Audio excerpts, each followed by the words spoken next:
Hello to all my friends and family, and welcome to this episode of Jim's 5am Club.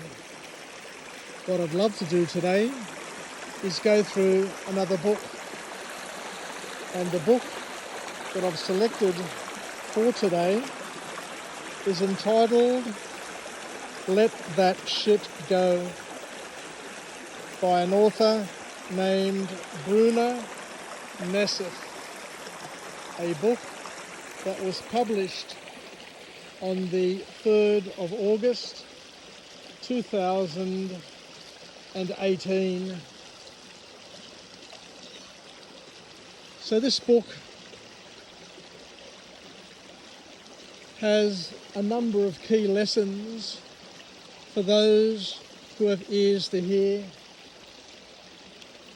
The first key lesson from this author is where she reminds us of the power of our thoughts, where she reminds us that our thoughts shape our reality.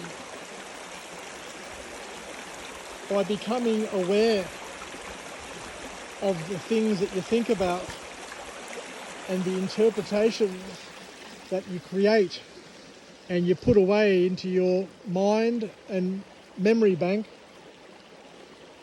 these thoughts influence who you become and who you are. By becoming aware of your thoughts and challenging negative ones, you can improve your mental well-being, is the key lesson from this author.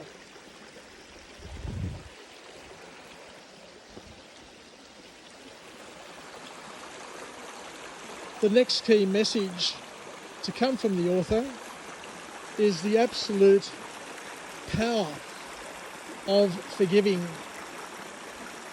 the power of forgiveness, because holding on to grudges and resentment can weigh you down.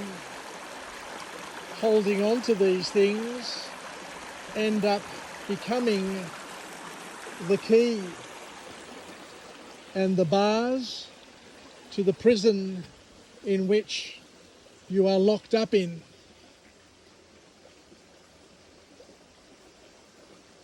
By practicing forgiveness, you can indeed release negative emotions and find your inner peace.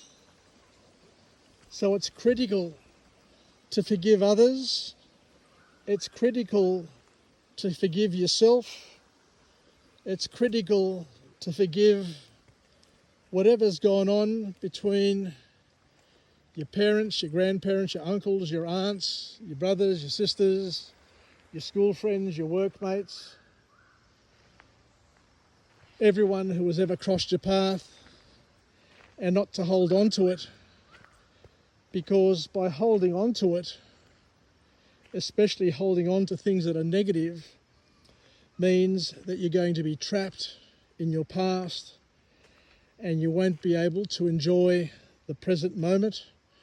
You won't be able to enjoy your future moments because you're going to be obsessed with spending all of your time in the past, which for many people leads to depression.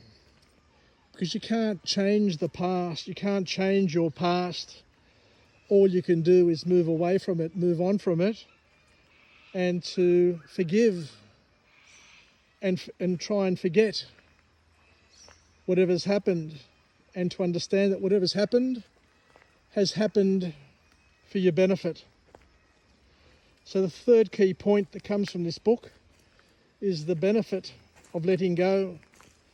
Letting go of negative emotions can lead to increased happiness, reduced stress, and improved relationships. And with this comes the power of self-care and the role of self-care, because we need to understand that we all have a thing called agency. Doesn't matter what's happened to you in the past. You can't blame other people. You can't hold other people responsible, because right now you can change your path. You can change your future by deciding to let go of the past and to move forward and onward. So you need to take care of yourself. Self-care is essential for mental and emotional health.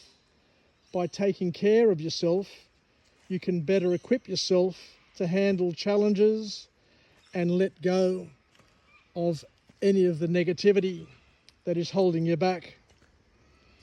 This author, just like many other authors, talks about the power of mindfulness.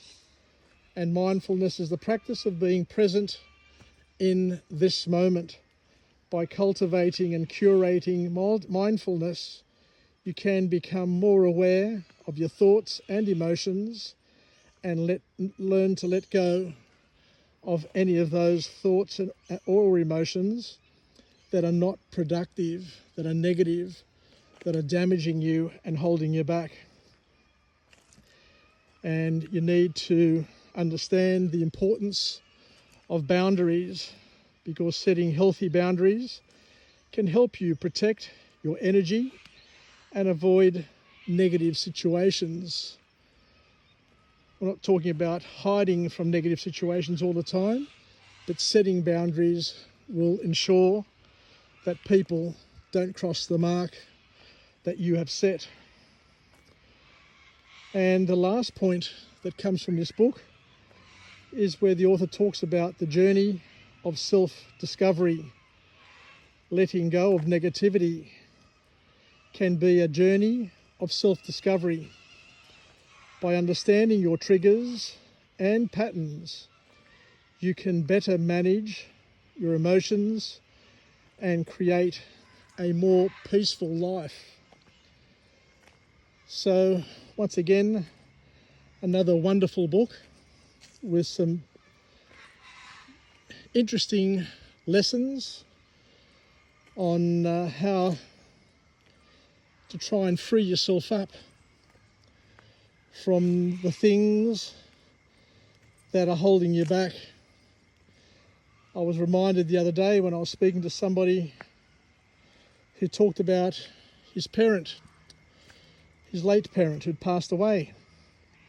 And I reminded him that you can't keep on talking about your parent who has passed away, because they are no longer here to defend themselves. And when you go to somebody's funeral, you go there to forgive them. Not only to forgive them, but to offer them your forgiveness and to seek their forgiveness as well for anything that has not happened or hasn't been productive. And you pray that God forgives them of all of their sins or all of the things that may have happened as well.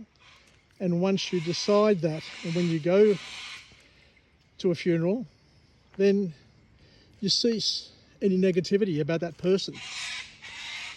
Because holding on to negativity, as the author said here, ends up becoming a burden that you need to carry through your life. Becomes an additional bar in the prison that keeps you held back.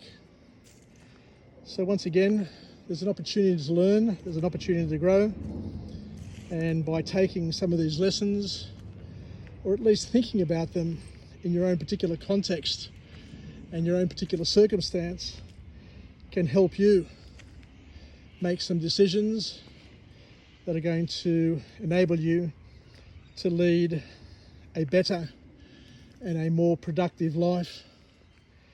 Take care, everybody. Wishing you all the best, and we'll chat again soon. Bye for now.